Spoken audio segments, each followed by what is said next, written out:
لبيك اللهم لبيك لبيك لا شريك لك لبيك إن الحمد والنعمة لك والملك لا شريك لك. 2024 பாராளுமன்ற தேர்தலை பொறுத்த வரைக்கும் இஸ்லாமியர்களுக்கு அல்ல இந்தியர்களுக்கே வாழ்வா சாவா என்ற ஒரு நிலையை ஏற்படுத்தக்கூடிய ஒரு தேர்தல். இனிமேல் இந்தியா வாழுமா சாகுமா? இனிமேல் இந்தியா என்ற ஒரு நாடு தேசத்தில் இருக்குமா அல்லது இந்த நாடு அழிக்கப்படுமா? ஜனநாயகம் என்பது இஸ்லாத்திற்கு எதிரானது, அதில் மாற்று கருத்தே கிடையாது.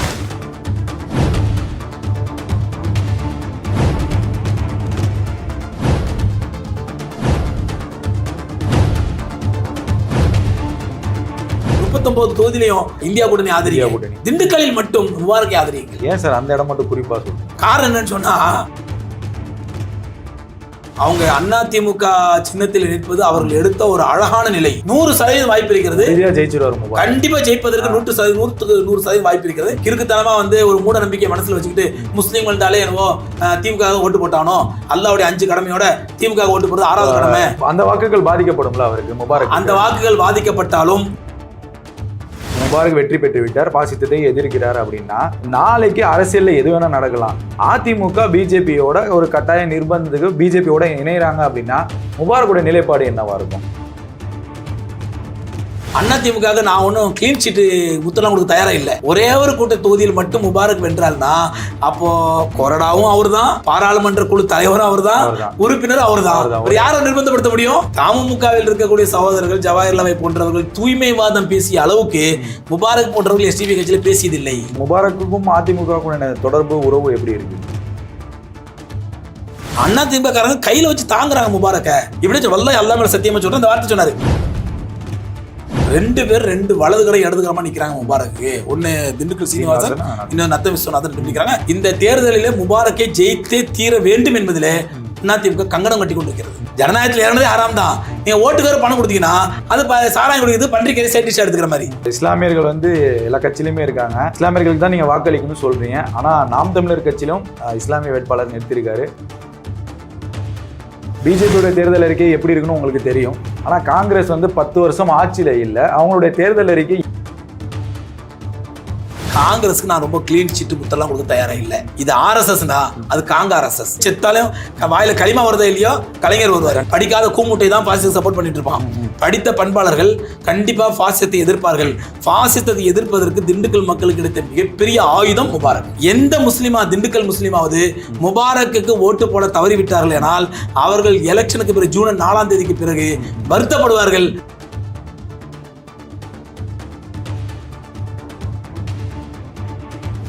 எவரெஸ்ட் தமிழ் நேயர்களுக்கு அன்பு வணக்கங்கள். பேச்சாளரும் இஸ்லாமிய மதபோதகருமான சம்சுதீன் காஸ்மி நம்முடன் இணைந்திருக்கிறார். அவரை வரவேற்போம். அவரிடம் இந்திய நாடாளுமன்ற தேர்தலை குறித்து பல்வேறு விதமான கேள்விகளை முன்வைக்கலாம். சார், அஸ்ஸலாமு அலைக்கும். வணக்கங்கள். எப்படி இருக்கீங்க? நல்லா இருக்கு. இப்போ இந்தியா முழுவதும் நாடாளுமன்ற தேர்தலுக்கான முன்னெடுப்புகளும் பிரச்சாரங்களும் பல்வேறு விதமான பிரச்சாரங்கள் முன்னெடுக்கப்படுது. பல்வேறு விதமான அரசியல் கட்சிகளுடைய அறிக்கைகளும் வெளியிடப்பட்டிருக்கு. இந்த நிலையில இஸ்லாமியர்கள் எந்த ஒரு நிலைப்பாடை எடுப்பார்கள்? உங்களுடைய பார்வையில் இஸ்லாமியர்களின் நிலை என்ன? அதாவது இந்த 2024 பாராளுமன்ற தேர்தலை பொறுத்த வரைக்கும் இஸ்லாமியர்களுக்கு அல்ல இந்தியர்களுக்கே வாழ்வா சாவா என்ற ஒரு நிலையை ஏற்படுத்தக்கூடிய ஒரு தேர்தல். இனிமேல் இந்தியா வாழுமா சாகுமா? இனிமேல் இந்தியா என்ற ஒரு நாடு தேசத்தில் இருக்குமா அல்லது இந்த நாடு அழிக்கப்படுமா என்பதை முடிவாகக்கூடிய தேர்தல் இந்த 2024 தேர்தல். அதில் குறிப்பாக முஸ்லீம்களுக்கு இஸ்லாம் இந்த இந்தியாவிலிருந்து விரட்டப்பட வேண்டும், முஸ்லீம்கள் இங்கிருந்து அகதிகளாக்கப்பட்டு ஒழிக்கப்பட வேண்டும் என்று சூழ்ச்சி செய்யக்கூடிய ஆர்எஸ்எஸ் சங் பரிவாருடைய சூழ்ச்சியை நடைமுறைப்படுத்த முடியுமா முடியாதா என்பதை தீர்மானிக்கக்கூடிய தேர்தல் இந்த 2024 தேர்தல். அதாவது இதுவரைக்குமே எங்களை போன்ற ஆலிம்கள் நான்லாம் என்ன நிலை எடுத்திருந்தோம்னா, ஜனநாயகம் என்பது இஸ்லாத்திற்கு எதிரானது, அதில் மாற்று கருத்தே கிடையாது. ஜனநாயக கொள்கை முழுக்க இஸ்லாத்திற்கு எதிரானது. சில சமயங்களில் ஓட்டு போடுவது கூட ஹராமாக கூட ஆகிவிடும். அந்த மாதிரி நிலையெல்லாம் இருக்கின்றது இப்போவும், அதில் மாற்று கருத்து கிடையாது. ஆனால் ஹராம் கூட ஒரு இக்கட்டான சூழ்நிலையில், ஒரு நிர்பந்தமான சூழ்நிலையில் மார்க்கத்தில் அனுமதிக்கப்பட்டதாகிவிடும். அப்படிப்பட்ட இக்கட்டான ஒரு நிர்பந்திக்கப்பட்ட சூழலில் இந்திய முஸ்லீம்கள் நின்று கொண்டிருக்கிறார்கள். ஏன்னா இன்னைக்கு ஓட்டு போடுவது ஓட்டு பொறுக்கி அரசியல் சொல்லுவோம். அந்த ஓட்டு பொறுக்கி அரசியல்ன்றதே அது லஞ்சம் ஊழல் லாவண்யம் இப்படி இருந்த அரசியல் கடந்த 10 ஆண்டுகளாக மதவெறி அரசியலாக மாறி இருக்கின்றது. குறிப்பாக இஸ்லாத்திற்கு எதிரான மதவெறி. முஸ்லீம்களை ஒழிக்க வேண்டும், முஸ்லீம்களை அழிக்க வேண்டும், சிஏ என்ஆர்சி மூலமாக முஸ்லீம்களை இந்த நாட்டை விட்டு விரட்ட வேண்டும், முஸ்லீம்கள் கொல்லப்பட வேண்டும், பள்ளிவாசல்கள் இடிக்கப்பட வேண்டும், மதரசாக்கள் எந்த நேரத்திலும் எந்த மதரசாவும் எந்த நிலையிலும் புல்டோசர் வச்சு இடித்து தள்ளப்படலாம் என்ற ஒரு மோசமான ஒரு இக்கட்டான சூழ்நிலையில் தான் எந்த ஒரு ஓட்டு பொறுக்கி அரசியலை, ஒரு ஹராமான ஆயுதத்தை அசுர பலமாக கையில் ஏந்தி கொண்டு ஒரு மிருக பலத்தோடு RSS வருகின்றதோ அந்த மிருக பலத்தை எதிர்ப்பதற்கு அதே ஆயுதத்தை நாமும் கையாள வேண்டும் என்ற ஒரு தற்காலிக முடிவாகத்தான் என்னை போன்றவர்கள் அறிவிக்கிறோம் ஓட்டு போடுங்கள் என்று. இல்லை என்றால் ஓட்டு போடுறது மார்க்கத்தில் ஹராம், ஷிர்கு. ஜனநாயகத்தை ஒரு கான்செப்டாக ஏற்றுக்கொண்டால், அல்ல ஜனநாயகம் என்பது எல்லா பிரச்சனைக்கும் தீர்வாக ஏற்றுக்கொண்டால் அது ஷிர்கில் கொண்டு போய் விட்டுரும். அதில் மாற்று கருத்தே கிடையாது. ஏன்னா முழுக்க முழுக்க இஸ்லாத்திற்கு எதிரானதான் ஜனநாயகம் என்பது, அதில் மாற்று கருத்து கிடையாது. ஹராம் கூட நிர்பந்தமான சூழ்நிலையில் மார்க்கத்தில் அனுமதிக்கப்படும் என்ற அந்த விதியின்படிதான் இந்த நிர்பந்தமான சூழல் முஸ்லீம்களுக்கும் இஸ்லாத்துக்கும் இந்தியாவிலே வாழ்வா சாவா என்ற நிர்பந்தமான சூழ்நிலை ஏற்பட்டதால் ஜனநாயகம் என்ற ஹராம் கூட, ஓட்டு என்ற ஹராம் கூட இந்த நேரத்தில் அனுமதிக்கப்பட்டிருக்கிறதா சொல்லுவேன். அரபு நாடுகளிலும் இந்த தேர்தல் முறை இருக்குல்ல சார்? அரபு நாடுகளுக்கு எல்லாமே இஸ்லாத்திய முறை கிடையாது. அரபு நாடுகள் அவ்வளவுதான், இஸ்லாமிய நாடுகள் கிடையாது.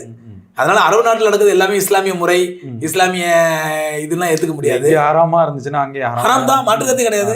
நீ அரபுகள் செய்யாத ஹராமா? அரபுகள் எல்லா ஹராம் செஞ்சுட்டு இருக்காங்க, எல்லா மார்க்கத்துக்கு முறையான காரியங்கள் செஞ்சுட்டு இருக்காங்க. அதுல ஒண்ணுதான் அந்த ஓட்டு போடுறது ஜனநாயகங்கிறது. இப்போ கடந்த காலங்களில் பார்த்தீங்கன்னா சிஏ என்ஆர்சிக்கு வந்து நாடு முழுவதும் பெரிய கொந்தளிப்பு இருந்துச்சு. குறிப்பாக தமிழ்நாட்டில் வந்து அமைப்புகள் தனியாக பிரிஞ்சும் செயல்பட்டு போராட்டம் நடத்தினாங்க, ஒன்று கூடியும் போராட்டம் நடத்தினாங்க, கட்சி ரீதியாகவும் ஒன்றிணைஞ்சு போராட்டம் நடத்தினாங்க. இந்த சூழலில் இப்போ பாஜகவுடைய தேர்தல் அறிக்கை வெளியிட்டிருக்காங்க, அதுலேயும் குறிப்பாக சிஏஏ இணைச்சிருக்காங்க. அதை நீங்கள் எப்படி பார்க்குறீங்க? அதாவது சிஏஏ என்ஆர்சிங்கிறது வந்து பிஜேபியினுடைய ஒரு மிகப்பெரிய சூழ்ச்சி திட்டம். முஸ்லீம்களை இந்த நாட்டில் அகதிகளாக்க வேண்டும், திறந்த வெளி சிறைச்சாலையில் அவர்களை அடைக்க வேண்டும், அவர்களை ஒரு மூன்றாந்தர குடிமக்களாக நடத்தப்பட வேண்டும் என்பது RSS உடைய பழையகால அஜெண்டா. இப்போ அவங்களுக்கு அதிகாரம் கிடைச்ச உடனே அதை வந்து வெளிப்படையாக நடைமுறைப்படுத்திட்டு இருக்காங்க. அதை முஸ்லீம்கள் எதிர்த்தார்கள், எதிர்க்க வேண்டும், உயிருள்ளவரை எதிர்க்க வேண்டும், அதில் மாற்று கருத்தே கிடையாது. ஏன்னா அடுத்த இப்போ சிஏ எடுத்தபடி அடுத்த ஒரு அஜெண்டா கையில் வச்சிருக்கலாம். இதை விட ஆபத்தான அஜெண்டா UCC, காமன் சிவில் கோடு, பொது சிவில் சட்டம் சொல்லி, அது வந்து முஸ்லீம்களுடைய மார்க்கத்தை பறிக்கக்கூடிய சூழ்ச்சி. சிஏ என்பது முஸ்லீம்களை நாட்டை விட்டு விரட்டக்கூடிய சூழ்ச்சி. அப்படியே நாட்டில் மிஞ்சி தங்கிட்டா கூட உன்னுடைய மார்க்கத்தை பறிப்போம் அப்படிங்கிற சூழ்ச்சி தான் அந்த வழிபாட்டு. அதுக்கு வித்தியாசமான மோடி ஸ்டைல்ல அழகான வார்த்தை வைப்பாங்க. விகாஸ் அப்படிங்குவாரு, வளர்ச்சிங்குவாரு, மக்களை ஏமாத்துறதுக்கு. ஒரே நாடு ஒரே தேசம் அப்படிங்குவாரு, தேசபக்திங்குவாரு. அதுவும் இருக்கு பாஜக. ஆமா, அதனால வந்து அது வந்து அவங்களுடைய சூழ்ச்சியில் உள்ளது. இந்த 2 திட்டங்களையுமே முஸ்லீம்கள் வன்மையாக எதிர்க்க வேண்டும், அதில் மாற்றுக்கிறது கிடையாது. இந்த 2 திட்டங்களுடைய விஷயங்களுமே முஸ்லீம்களுடைய மிகப்பெரிய போராட்டம் தான் அவர்களை ஓரளவு பின்வாங்க வச்சது, அதில் மாற்றுக்கிறது கிடையாது. ஏன்னா இந்த மாதிரி இதுக்கு முன்னாடி நடந்த ஒரு போராட்டம் சொன்னா, உங்க வயசுக்கு நீங்களாம் பிறந்திருப்பீங்களான்னு தெரியல, ஷாபானு வழக்குன்னு ஒரு வழக்கு நடந்துச்சு. அதாவது ஷாபானுக்கு ஜீவனாம்சம் கொடுக்கணும், குர்ஆனுடைய சட்டத்துக்கு மாற்றமாக முஸ்லீம் பெண்களை முஸ்லீம் ஆண் டைவர்ஸ் பண்ணிட்டானா அவன் காலகாலத்துக்கு ஜீவனாம்சம் கொடுக்கணும் அப்படின்னு சரியத்துக்கு மாற்றமான சட்டத்தை, இதே இப்போ சந்திரசூட் இருக்காரு, இவருடைய அப்பா இருந்தார் நீதிபதியாக, தலைமை நீதிபதி, அவர் கொடுத்த ஜட்ஜ்மெண்ட். அதை விட்டு ஒரு மிகப்பெரிய ஒரு முஸ்லீம் இப்போ ஒரு புரட்சி ஏற்பட்டது. ஒரு அதுக்கப்புறம் நடந்த மிகப்பெரிய போராட்டம் சிஏ என்ஆர்சி போராட்டம் தான். ஸோ இந்த தேர்தலை பொறுத்தவரை, தமிழ்நாட்டு மக்களை பொறுத்தவரையில், தமிழக மக்களை பொறுத்தவரையில் சிஏஏ என்ஆர்சியை தமிழகத்தில் ஆதரித்த ஒரே கட்சி அதிமுக தான். கண்டிப்பாக அது அதிமுக. அவங்களுடைய அதிமுக வரலாற்றிலே செய்த மிகப்பெரிய ஒரு வரலாற்று பிழை. அது வந்து எடப்பாடி பழனிசாமிக்கு அந்த நேரத்தில் அரசியல் அனுபவம் இல்லாதனாலயா, இல்ல மோடியுடைய நிர்பந்தத்தினாலயா, என்ன காரணத்தினாலேயோ அவர் அந்த மாதிரி தவறான நிலையை எடுத்துட்டாரு. இது வரலாற்று பிழை, மாற்று கருத்து கிடையாது. முஸ்லீம் சமுதாயத்தை செஞ்ச மிகப்பெரிய துரோகம், மறக்க முடியாத மறுக்க முடியாத மிகப்பெரிய துரோகம், அதில் மாற்று கருத்தே கிடையாது. அதே நேரத்தில் எந்த கட்சி துரோகம் செய்யாத கட்சி கிடையாது. இந்தியாவிலே முஸ்லீம்களுக்கு துரோகம் செய்யாத கட்சி எந்த கட்சி? காங்கிரஸ் செய்யாத துரோகமா? ஏன் வெஸ்ட் பெங்கால்ல கம்யூனிஸ்ட் செய்யாத துரோகமா? ஏன் இப்ப கேரளால கம்யூனிஸ்ட் செய்யாத துரோகமா? அல்லது திமுக செய்யாத துரோகமா? யாருமே துரோகம் செய்யாத கட்சி இல்ல. அந்த மாதிரி ஒரு துரோகம் செஞ்சுட்டாங்க. ஆனா இந்த துரோகத்தை நம்ம கொஞ்சம் கம்பேர் பண்ணி பார்த்தோம்னா, தான் செய்த தவறை தவறு என்று உணர்கிறது அதிமுக. கண்டிப்பா தப்புன்னு மன்னிப்பு கேட்கறாங்க, தெரியாம செஞ்சுட்டோம். அந்த நேரத்தில் நமக்கு தெரியும், அண்ணா ஜெயலலிதா என்ற ஒரு மிகச்சிறந்த ஒரு இந்திய அளவிலே ஒரு மிகப்பெரிய ஆளுமை இறந்த பிறகு அது வந்து மாலும் இல்லாத கப்பல் மாதிரி தத்தளிச்சுட்டு இருக்கும்போது, ஒரு பக்கம் டிடிவி பிரிச்சுட்டு போறான், ஒரு பக்கம் ஓபிஎஸ் பிரிச்சுட்டு போறான், ஒரு பக்கம் சசிகலா பிரிச்சுட்டு போறான், இப்படி ஆளாலும் பிரிச்சுட்டு போகும்போது பிஜேபி வந்து அதிமுக கபலீகரம் செய்ய பாக்குது. அந்த நேரத்தில் அதிமுகவுக்கு பிஜேபி சரணடைகிற ஒரு வழி இல்லை, அதனால சரணடைச்சிட்டாங்க. இப்போ கொஞ்சம் எஸ்டாப்ளிஷ் பண்ணிட்டாங்க, நாங்க அதை ஆதரிக்க மாட்டோம், அப்படின்னு சொல்லி வாக்குறுதி கொடுக்குறாங்க. அப்ப அந்த அடிப்படையில் அவர்களை திருத்திக்கிட்டு கொஞ்சம் திருத்திட்டு எதிர்க்கிறாங்க, இனிமேல் எதிர்ப்போன்றாங்க. அரசியல நம்பிக்கை தான் வாழ்க்கை எல்லாமே. புரியுது. அரசியல் எல்லாமே நம்பிக்கை தான். சரி, ஆனா அதே சிஐஎன்ஆர்சியை இன்று அன்றும் ஆதரித்த இன்றும் ஆதரிக்கின்ற என்றுமே நாங்கள் ஆதரிப்போம் என்று சொல்லக்கூடிய சிவசேனா, என்றுமே ஆதரிப்போம் என்ற நிலைப்பாடு எடுத்திருக்கக்கூடிய அரவிந்த் கெஜ்ரிவால், அவங்களெல்லாம் இந்தியா கூட்டணியில் ஒன்று சேரும் பொழுது அந்த இந்தியா கூட்டணியில் திமுக ஒன்று சேருதா இல்லையா? கண்டிப்பா சேருது. அந்த இந்தியா கூட்டணியில இருந்து மாமக தமுக எல்லாமே ஒன்று சேருதா இல்லையா? அப்போ ஒரு கண்ணில் வெண்ண ஒரு கண்ணை சொன்னாம்பா. அண்ணா திமுக செஞ்ச தப்புக்கு மன்னிப்பு கேட்டா அதை நாங்கள் ஒத்துக்க மாட்டோம், அந்த மன்னிப்பு ஏத்துக்க முடியாது. ஆனா இன்னைக்கு அதே நிலைப்பாடு தான் அப்படின்னு சொல்லக்கூடிய சிவசேனாவோட வீட்டுல போய் மாமக தலைவர் ஜவாஹர்ல போய் விருந்து சாப்பிட்டு வருவாரு. இது என்ன நிலைப்பாடு இது? அதனால அரசியல் என்று வந்து விட்டால் எல்லாமே துரோகிகள் தான். இந்த நேரத்தில் நான் சொல்வது என்னவென்றால், குறிப்பா திண்டுக்கல் மக்களுக்கு நீங்க 39 தொகுதியிலையும் நீங்க இவங்களை ஆதரிங்க. திமுக இல்ல, இந்தியா கூட்டணி ஆதரிங்க. இந்தியா கூட்டணி 39 தொகுதியிலும் ஆதரிங்க. திண்டுக்கல்லில் மட்டும் முபாரக்கை ஆதரியுங்கள். ஏன் சார் அந்த இடம் மட்டும் குறிப்பா சொல்றீங்க? காரணம் என்னன்னு சொன்னா, அதாவது இதுவரை முபாரக்குடைய ஆக்டிவிட்டியில, அவங்க கட்சியோட ஆக்டிவிட்டியில பார்த்த வரைக்கும் அவங்க எந்த சூழ்நிலையிலும் நேரடியாகவோ மறைமுகமாகவோ பாசிசத்தோடு அவர்கள் சமரசம் செய்து கொள்ளவில்லை. இன்னைக்கு பார்த்தா இதே பேராசிரியர் ஜவாஹிர்லால் அவர்கள் தமுக மறைமுகமாக பாசிசத்தோடு கை கோர்த்திருக்கிறது. எப்படி சிஐ ஆதரிக்கக்கூடிய சிவசேனா ஒரு பாசிச கட்சி. சிவசேனா வீட்டுல போய் விருந்து சாப்பிட்டு வர்றாங்க. இன்னைக்கு முஸ்லீம் லீக் கட்சி மறைமுகமா இன்டைரக்டாக என்ன சொல்லுவாங்க, எங்களுக்கு திமுகவோட தான் கூட்டணி, நாங்க சிவசேனாவோட கூட்டணி இல்லைன்னு சொல்லிக்கலாம். ஆனா மறைமுகமா கூட்டணி இருந்தா இல்லையா இந்தியா கூட்டணியில? ஆனா அப்படி மறைமுக கூட்டணி கூட, மறைமுகமாக கூட பாசிசத்தை இதுவரையில் அவர்கள் ஏற்றுக்கொள்ளவில்லை எஸ்டிபியினர். நான் அவருடைய இத்தனை ஆண்டு அரசியல் பாதையை பார்த்திருக்கிறேன், அரசியல் போராட்டங்களை பார்த்திருக்கிறேன். குறிப்பா சொல்லப்போனா தமிழகத்தில் உள்ள எல்லா முஸ்லிம் அமைப்புகளை விட அதிகமாக பாசிசத்தால் பாதிக்கப்பட்டவர்கள் எஸ்டிபிஐ. அவங்களுடைய பிஎஃப்ஐ இயக்கம் முடக்கப்பட்டது. அவங்களுடைய தலைவர்களுடைய வீடுகளில் ஈடி ரைடு நடத்தப்பட்டுச்சு. எந்த முஸ்லீம் தலைவர் வீடு ஈடி ரைடு நடத்தப்பட்டுச்சு? தமுக தலைவரோ முஸ்லீம் லீக் தலைவரோ மற்றப்பட்ட இயக்க தலைவர் ஈடி ரைடு நடந்துச்சா? எஸ்டிபிஐ கட்சி தலைவர் வீட்டுல மட்டும், அவங்க தலைவர் வீடுக்கு மட்டும், அவங்க தொண்டர்கள் வீடுக்கு மட்டும் ஈடி ரைடு நடத்தப்பட்டுச்சு. அதான் அவங்க பிஎஃப்ஐயோட தொடர்புல இருந்தாங்க. ஏதோ ஒரு காரணம், அவனுக்கு காரணம் என்ன, அவ்வளவுதான். ஈடி ரைடு நடத்தினாங்க. ஒரு இயக்கத்தை தடை செஞ்சாங்க. நூற்றுக்கும் மேற்பட்டவர்கள் ஷஹீதாக்கப்பட்டிருக்கிறார்கள். அந்த இயக்கத்துக்காரர்கள் பாசிசத்தை எதிர்த்தார் என்ற ஒரே காரணத்திற்காக கேரளா உள்பட இந்தியா முழுவதும் பல முஸ்லிம்கள் ஷஹீதாக்கப்பட்டிருக்கிறார்கள். இப்படி பல விதத்திலும் பாசிசத்தை எதிர்ப்பதிலே மற்ற அனைத்து கட்சிகளை விட அதிகமாக பாதிக்கப்பட்டவர்கள் எஸ்டிபிஐ. அதனால நான் சொல்றேன், இந்த 39 வேட்பாளர்களும், இந்தியா கூட்டணியை சார்ந்த 39 வேட்பாளர்களும் அவங்க கட்சி மாறுவாங்களா தடுமாறுவாங்களா இதெல்லாம் எனக்கு தெரியாது.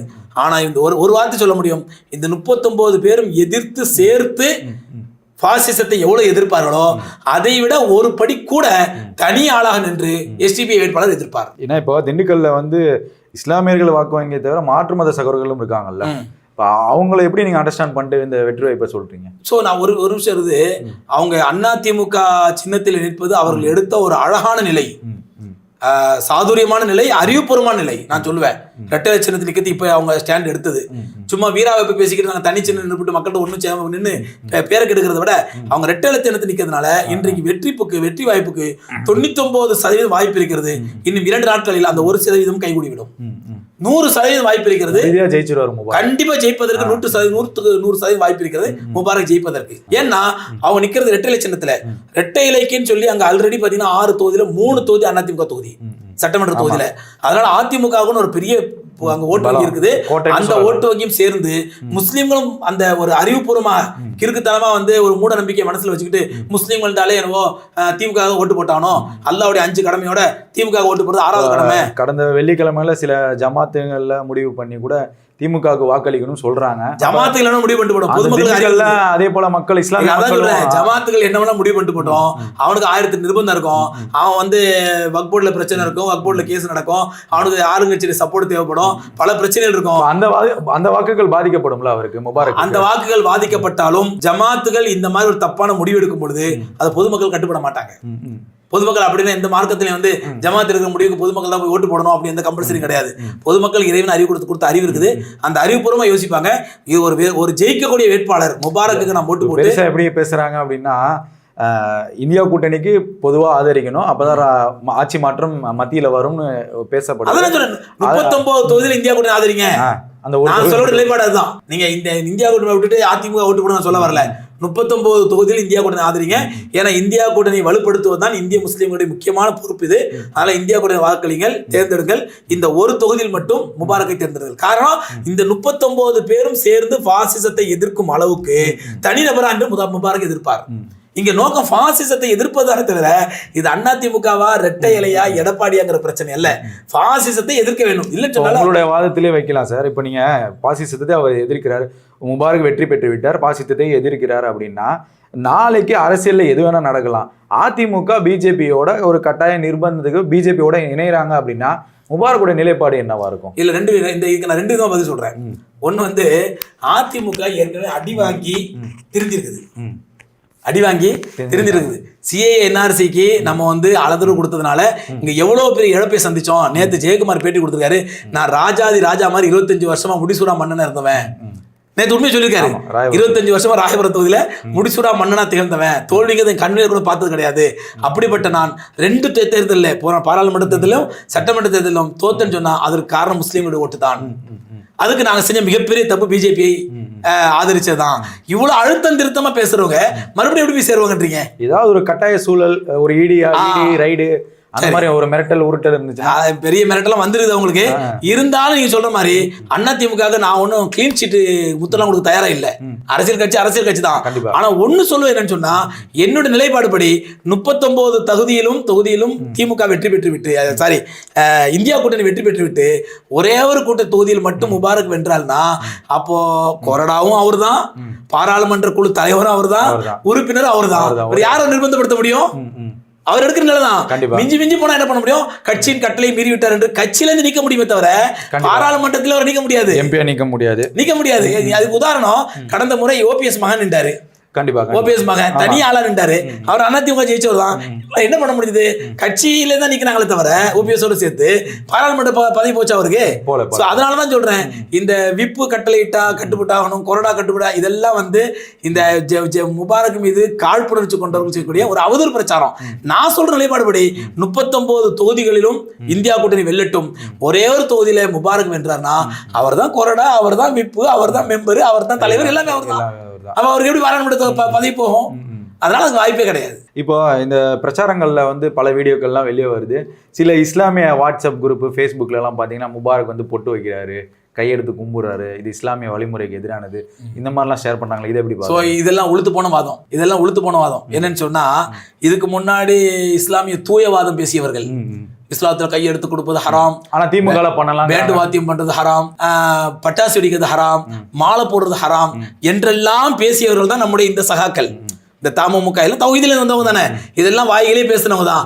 எலெக்ஷன் வரும்போது அவனோட வண்டவாளத்தை பார்த்தோம். பேண்டு வாத்தியம் இருந்துச்சு, பட்டாசுகள் வெடிக்கப்பட்டன, கையெடுத்து கும்பிடப்பட்ட எல்லாம் நடந்துச்சு. அப்ப இதெல்லாம் உளுத்து போன வாதம். இப்ப மறுபடியும் அந்த தாங்கள் செஞ்ச அதே உளுத்து போன வாதத்தை முபாரக் மேல திரிச்சாங்க. முபாரக் மட்டுமே டார்கெட் பண்றாங்கன்னு தான் சொல்றேன். அதான் சொல்ல வரேன், முபாரக் மேல கால் பண்ணுச்சுனால அதை டார்கெட் பண்றாங்க. இதெல்லாம் உளுத்து போன வாதம். அமைச்சர் செஞ்சி மஸ்தான்னா எல்லா வேலையுமே பாக்குறாங்க. அவரெல்லாம் ஒரு குறையா வந்து ஜவாஹிர்லா கூட அவரை ஒரு கண்டனம் கூட. எனக்கு தெரிஞ்சு நான் சொல்லுவேன், தமுகவில் இருக்கக்கூடிய சகோதரர்கள் ஜவாஹிர்லாவை போன்றவர்கள் தூய்மைவாதம் பேசிய அளவுக்கு முபாரக் போன்றவர்கள் எஸ்டிபி கட்சியில பேசியதில்லை. அதான் சொல்ல வர்றேன்.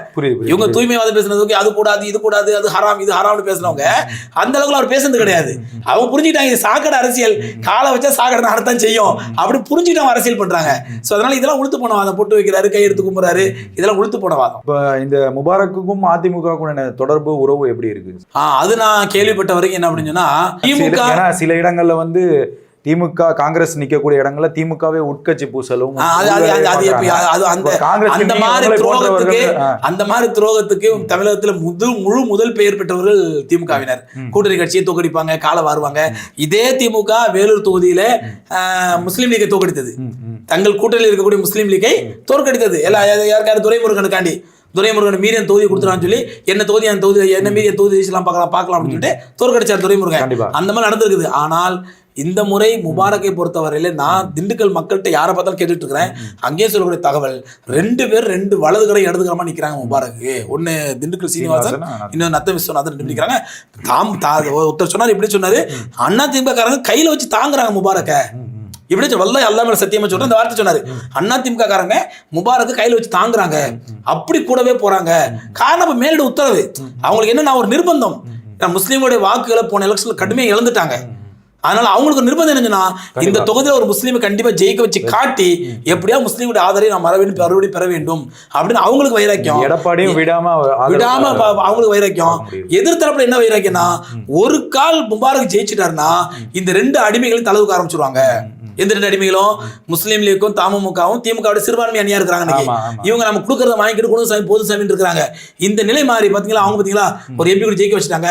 அப்படி நாளைக்கு இவங்களுக்கு பார்கெயின் பவர் கூடிடும், இவங்க பேரம் பேச ஆரம்பிச்சிருவாங்க. அதனால எப்படி முபாரக் ஜெயிக்க கூடாது அப்படிங்கிறதுல திமுக அங்க கட்டிட்டு இருக்கு. இவங்களுக்கு அங்க திமுகவே இஸ்லாமிய தலைவர்கள் வச்சு அங்க முஸ்லீம் தலைவர்கள் வச்சு திமுக நேரடியாக அவர் எதிர்க்கிறது திமுகவே வந்து இதாயிடும் சொல்லிட்டு முஸ்லீம் தலைவர்கள் வச்சு அவர் பேர் இல்லாத போல அவதூறு பேச வைக்கிறது, அவருக்கு எதிராக பேச வைக்கிறது. நேத்தோட ஒருத்தர் பேசியிருக்கிறாரு, என்னுடைய முன்னாள் சகோதரர் வாங்கின காசோட அதிகமா கூவுறாரு அப்படின்னு அவரோட முன்னாள் கூட்டாளியை பத்தி பேசிட்டு இருக்காங்க. அதனால வந்து அவனை வாங்கின காசோட அதிகமா கூட்டிட்டு தான் இருப்பாங்க.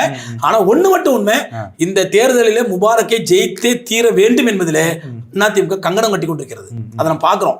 ஏன்னா அவங்க நிர்பந்தம், ஒரு திமுக வேட்பாளரை ஜெயிக்க வச்சா, ஒரு முஸ்லீம் வேட்பாளரை ஜெயிக்க வச்சா தான் நம்ம முஸ்லீம்கள் ஓட்டை கொஞ்சமா அடுத்த தேர்தலில் சட்டமன்ற தேர்தலில் வாங்க முடியும் அப்படிங்கிறது அதிமுக புரிஞ்சுக்கிட்டாங்க. அதனால கங்கணம் கட்டிட்டு இருக்கிறாங்க. இப்போ இதுல இன்னொரு இஸ்லாம் சார்ந்த ஒரு கேள்விதான் சார். இப்போ ஜனநாயகத்தோட உரிமை வாக்கு செலுத்துறது, பெரும் திராவிட கட்சிகள் எல்லாம் வாக்குக்கு பணம் கொடுக்குற மாதிரி பல இடங்களில் பிரச்சனைகள்லாம் போயிட்டு இருக்கு.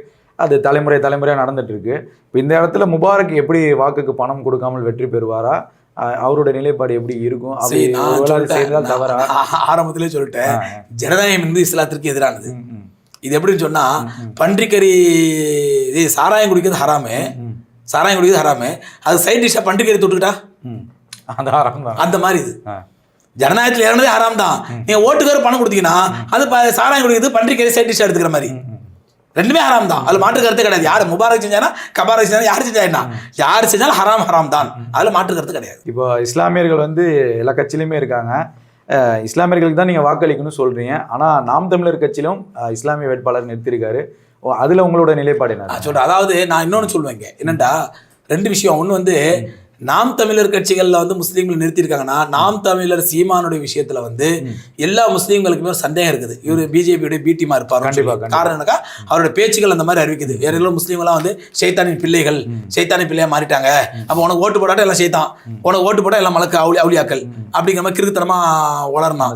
கிறிஸ்துவர்களையும் சேர்த்து தான் கிறிஸ்தவ முஸ்லீம் எல்லாத்தையும் சேர்த்து வந்து சைத்தான் பிள்ளை ஆயிட்டாங்கன்னா, இதெல்லாம் இப்படி வளர்றதெல்லாம் பார்க்கும்போது அவர் மேலே ஒரு சந்தேகம், அவர் கொள்கையிலே குளறுபடி.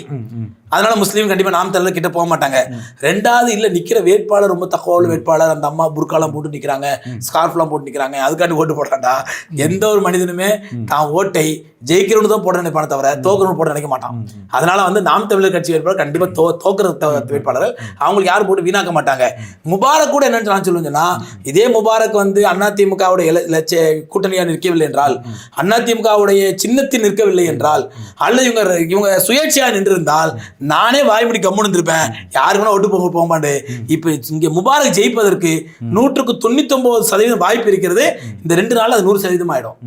இன்னொன்னு சொல்லுவேன், எந்த முஸ்லீமா, திண்டுக்கல் முஸ்லீமாவது முபாரக்கு ஓட்டு போட தவறிவிட்டார்கள் என்றால் அவர்கள் எலெக்ஷனுக்கு பிறகு ஜூன் 4ஆம் தேதிக்கு பிறகு வருத்தப்படுவார்கள். ஒரு வெற்றி வேட்பாளரை இழந்துட்டுமே, நம்ம ஓட்டு போடாம விட்டோமே அப்படின்னு வருத்தப்படுவாங்க. இன்னொரு 1 வருஷம் கழிச்சு போச்சுன்னா, அடுத்த வருஷம் ஜூன் 4ஆம் தேதி போச்சுன்னா இன்னும் வருத்தப்படுவாங்க, இவருக்கான ஓட்டு போடாம போயிட்டோம், இவ்வளோ ஆக்டிவா திண்டுக்கல்ல வேலை செய்யறாரு. ஏன்னா அன்னைக்கே வந்து நான் ஏதோ இந்தியன் எக்ஸ்பிரஸ்ல இல்ல ஹிந்துல நினைக்கிறது ஒரு பத்திரிகை, இங்கிலீஷ் பத்திரிகையில இவரோட இன்டர்வியூ பார்த்தேன். அந்த எலெக்ஷன்ல முபாரக் வெளியூர்ல, அவருக்கு திண்டுக்கல் சம்பந்தம் இல்லைங்களே, அவர் பிறந்தது மேலப்பாலம், வசிக்கிறது மெட்ராஸ்ல, நடுவில் திண்டுக்கல்ல அந்த திண்டுக்கல் பத்தி இப்போ தொகுதியை பத்தி பேட்டி கொடுக்க ஆச்சரியப்பட்டு போயிட்டேன். அதுல உள்ள எல்லா பிரச்சனையும் பத்தி அலசுறாரு. அப்போ ஒரு வேட்பாளர் தொகுதிக்கு போறதுக்கு முன்னாடி அந்த தொகுதியில பிரச்சனை என்னன்னு தெரிஞ்சுட்டு போறது அவர் ஒரு வெற்றி வேட்பாளருக்கு அடையாளம். சும்மா போய் நின்றா. இப்போ இதே மத்திய சைடில் பாருங்களேன், பரம்பரையா வந்து முரசில்மாருடைய குடும்பம் ஜெயிச்சுட்டு இருக்காங்க. ஆனா இன்னைக்கு வரைக்கும் அந்த மத்திய சைடில் எத்தனை வார்டு இருக்குன்னு சொல்லி தயாநிதி தெரியுமா? தெரியாது. எத்தனை வார்டு இருக்குன்னு தெரியுமா அவருக்கு? எந்தெந்த வார்டுல முஸ்லீம்கள் அதிகம், எந்தெந்த வார்டுல இந்துக்கள் அதிகம் தெரியுமா அவருக்கு? அவருக்கு தெரியாது. அந்த கட்சி, அந்த சின்னம், அந்த பாரம்பரிய பேர் அந்த ஒரு 2 நாள் மட்டும் கை கொண்டு போகிற மக்கள் ஓட்டு போட்டுருவாங்க அப்படிங்கிற தைரியம். ஆனால் ஒரு எலெக்ஷன் நிற்கிறதுக்கு முன்னாடியே அந்த தொகுதியை பற்றி எல்லா விவரங்களும் தெரிஞ்சு வச்சுட்டு அந்த தொகுதி மக்களுடைய பிரச்சனைனா அங்கே என்னென்ன ப்ராப்ளம் ரொம்ப சிறப்பாகவே போறாரு. கண்டிப்பாக அவர் ஆரம்பமே ரொம்ப சிறப்பாக இருக்குது. திண்டுக்கல் மக்களுக்கு இன்னும் சந்தோஷமான செய்திகள் கொடுப்பார். தமிழகத்திலேயே ஒரு சிறந்த தொகுதியாக திண்டுக்கலை மாற்றுவார் நம்பிக்கை இருக்குது. அதனால திண்டுக்கல் மக்கள் யாராவது ஓட்டு போடாமல் போயிட்டாங்கன்னா ஜூலை 4ஆம் தேதி கண்டிப்பாக வருத்தப்படுவாங்க. இவருக்கு நம்ம ஜூன் 4ஆம் தேதி கண்டிப்பாக வருத்தப்படுவாங்க. நம்ம இந்த மாதிரி வெற்றி வேட்பாளருக்கு ஓட்டு போடாமல் போயிட்டோம். எவன் பேச்சையும் கேட்டு இந்த திமுக திஸ்லீம்கள் சில பேர் இருப்பாங்க. திஸ்லீம்கள் சொல்லி அவன் கனவுலையும் செத்தாலும் வாயில களிமா வருதோ இல்லையோ கலைஞர் வருவார். கண்டிப்பா அந்த மாதிரி ஆளுங்க இருப்பாங்க.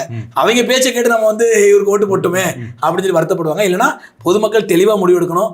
திண்டுக்கல்ல முபாரக்கு தான் வாக்களிக்க வேண்டும். நல்ல வேட்பாளர், சிறந்த வேட்பாளர், பாசிசத்தை எதிர்க்கக்கூடிய வேட்பாளர். இப்ப நமக்கு சிஏ என்ஆர்சி மூலமா வாழ்வா சாவான் பிரச்சனை இருக்குன்னு சொன்னா அங்க பாசிசத்தை வன்மையா எதிர்ப்பதற்கு ஒரு ஆள் வேணும். இப்ப நான் சொல்லணும்னு என்ன சொல்லுவாங்க, அப்படி பார்த்தா கம்யூனிஸ்டும் பாசிசத்தை எதிர்க்கும் தானே, கம்யூனிஸ்டுகளும் ரொம்ப வேகமாக எதிர்க்கிறாங்க தானே. அப்ப கம்யூனிஸ்ட் ஓட்டு போட்டா என்ன, ஏன் முபாரக் தான் போடணுமா? நான் கேட்கிறேன், நம்ம வீட்டு பிள்ளைங்க அந்த வீட்டு பிள்ளைங்க வித்தியாசம் இல்லையா?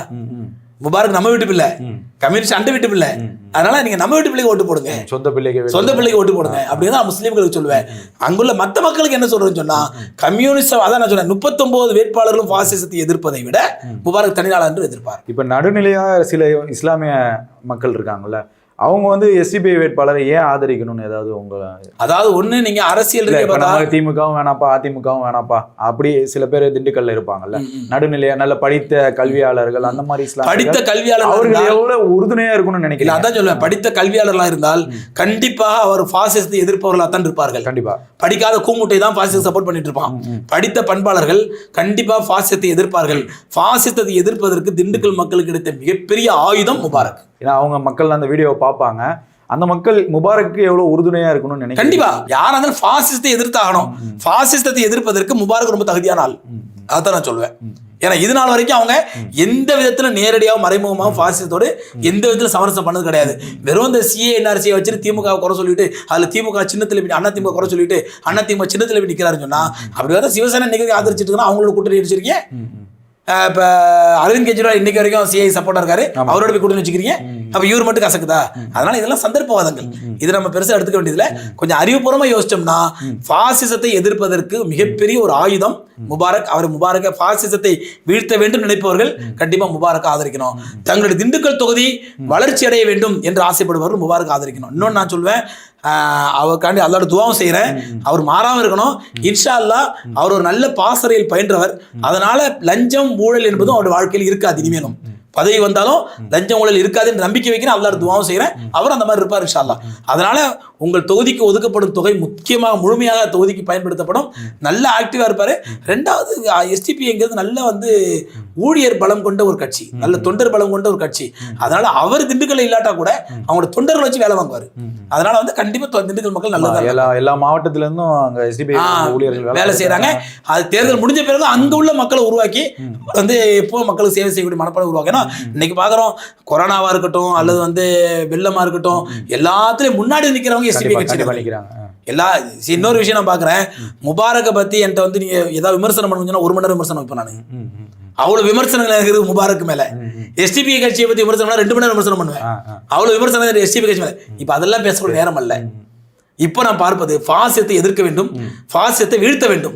அதற்கு திண்டுக்கல்ல தகுதி வாய்ந்த நபர் முபாரக். அதனால முபாரக் ஓட்டு போடுன்னு சொல்றேன். சார், இப்போ இந்த தேர்தல் அறிக்கைங்கிறது ஒரு மக்களுக்கு கிடைக்கக்கூடிய ஒரு வரன் மாதிரி, மாப்பிள்ளை பொண்ணு வீட்டில் வரன் பார்க்குற மாதிரி ஒரு வரன். இப்போ காங்கிரஸும் தேர்தல் அறிக்கை வெளியிட்டிருக்காங்க, பிஜேபியும் தேர்தல் அறிக்கை வெளியிட்டிருக்காங்க.